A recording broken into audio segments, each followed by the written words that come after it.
I have made the calculated decision. I'm not going to partake in this unrivaled 3-on-3 basketball league.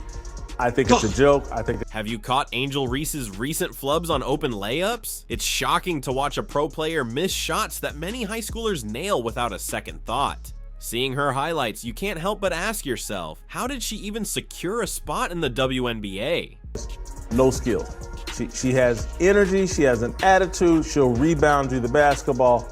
Great. What's even more shocking is that, despite these obvious flaws, Angel Reese carries herself like she's redefining women's basketball. Today, we'll dive into why analysts say she might be one of the least polished players to ever reach this level, and why any comparison to Caitlin Clark is just absurd. The clips tell the full story. She's got self-awareness. She knows that she's not a very good basketball player. That's why she spends so much time half naked and taking pictures and promoting things that have nothing to do. Have you seen what happens when Angel Reese drives to the hoop? It's almost cringeworthy watching a professional fumble on shots that most high school players handle effortlessly. Her struggles to finish at the rim have become an obvious flaw, one that even casual fans can't overlook. Is the most unskilled basketball player in the history of basketball. In a recent high-profile league game, Angel Reese stunned fans by skipping a wide-open layup, instead passing backward to a teammate. This wasn't some clever play. The footage clearly shows an empty path straight to the basket. The clip went viral, with analysts highlighting what it reveals about her confidence. She literally doesn't trust herself to make one of the easiest shots in basketball. This ain't really my thing. Let me get this hot potato out of my hand and to somebody that knows what they're doing with it as soon as. Take a close look at Angel Reese's shooting mechanics, and the problems jump off the screen. Her release is all over the place, sometimes high, sometimes low, making her shot wildly inconsistent. Her footwork near the rim is no better. Extra steps here, the wrong foot planted there.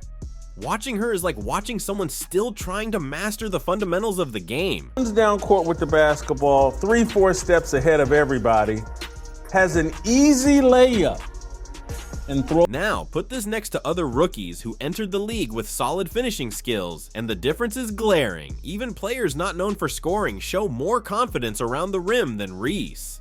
Take Caitlin Clark, for instance. Similar in height, but light years ahead in technique. Her finishes are flawless, while Reese's struggles are impossible to ignore. She avoids taking shots whenever she can, and credit where it's due, she seems fully aware of it. But what's truly shocking is how someone can reach the highest level of professional basketball without mastering such a basic skill. It raises major questions about her development. Did no one in college correct these glaring weaknesses? Was she simply getting by on size and athleticism against weaker competition? Whatever the reason, those flaws are now fully exposed at the pro level. Nothing to do with having to shoot the basketball. And I give her credit. Could Angel Reese be one of the worst finishers in WNBA history? The stats and game footage certainly make a strong argument. For a player of her size, her field goal percentage in the paint is surprisingly low. Even performance tests just confirm what the numbers already show. She struggles to finish consistently against professional defenders. Has self-awareness, and that will be a good thing. If she just wants to be the Dennis Rodman of the WNBA, she can have at it. While Reese's struggles finishing at the rim are clear, fans and analysts often point to her rebounding as proof she deserves her spot in the league. But here's the part no one's mentioning. What if those numbers are misleading? What if a large portion of her rebounds are simply the result of chasing her own missed shots? Last night, I'm sure there were some red faces in the crowd caused by uncontrollable laughter, as the crowd of dozens of people witnessed Angel Reese once again struggle to make routine layups. Let's be honest, Angel Reese is averaging an eye-catching 13 rebounds per game as a rookie. On paper, that looks phenomenal, but have you really watched how she's grabbing those boards? Once you pay close attention, you'll spot something that completely changes the perspective. Whole fake double-double deal where they're feeding her the ball at the end of the games and she's getting garbage. A huge chunk of Angel Reese's rebounds actually comes from cleaning up her own missed shots. As one of the league's weakest finishers, she naturally creates plenty of rebound opportunities for herself. In other words, it's stat padding disguised as productivity. Miss a shot, grab your own rebound, miss again, repeat. But is that really elite skill? skill, or just making the most of repeated mistakes? Critics have long argued Reese inflates her numbers, and the evidence supports that claim. Remember the so-called mythical double-double streak last summer?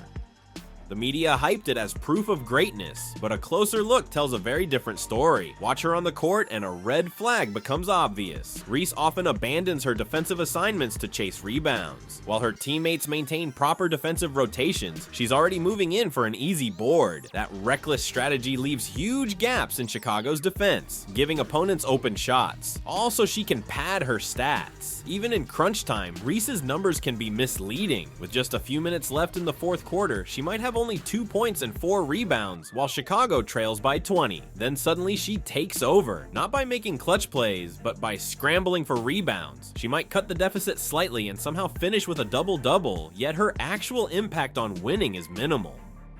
Her teammates do the hard work, fighting through screens, boxing out, creating opportunities, while Reese swoops in at the last second to claim an uncontested rebound. It's like taking credit for a group project without contributing. Some even speculate she purposely misses shots just to boost her rebound totals, and it's easy to see why. How does a professional player struggle so much with basic finishing? The problem isn't just inefficiency. After grabbing rebounds, Reese frequently turns the ball over or forces low percentage shots. True elite rebounders like Dennis Rodman, Charles Barkley, or Breanna Stewart not only grab boards, they create extra possessions that lead directly to wins. Reese, by contrast, racks up rebounds while her team struggles near the bottom of the standings. Moments that would be bloopers in the NBA have become her norm. Her approach to team play is also questionable. During the unrivaled tournament, WNBA players had the chance to earn extra money and showcase their skills alongside talents like Lexi Hall. But when championship night came, Reese was absent. Sure, she had a wrist injury, but she could have supported her team from the sidelines. Instead, she skipped the games entirely. When Team Rose won without her, Reese still tried to insert herself into the celebration via FaceTime, posting on Instagram. What are y'all going to say now? As if she personally led them to victory. Absurd? Absolutely. But this perfectly reflects her approach to professional basketball. Despite all this, Reese's social media following and endorsement deals continue to grow.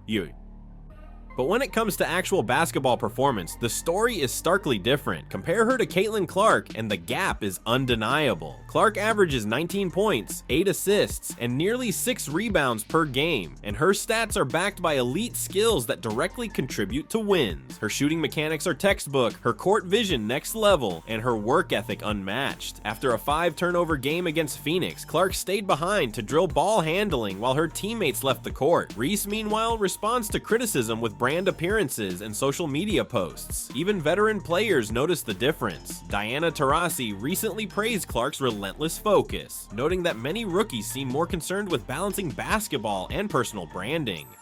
When the Fever faced a punishing schedule of 3 games in 4 nights, Clark prioritized film study and recovery. Exactly the kind of dedication that separates great players from average ones. At the end of the day, the numbers don't lie, and the footage speaks for itself. Reese's media presence has far outpaced her actual ability, creating one of the biggest gaps between hype and skill in recent memory. Meanwhile, true talents like Clark grind in silence, showing up when it matters most. As basketball fans, shouldn't we demand stars who prioritize their craft, deliver in critical moments, and contribute to winning? The game isn't about Instagram followers or sponsorships. It's about skill, commitment, and impact on the court.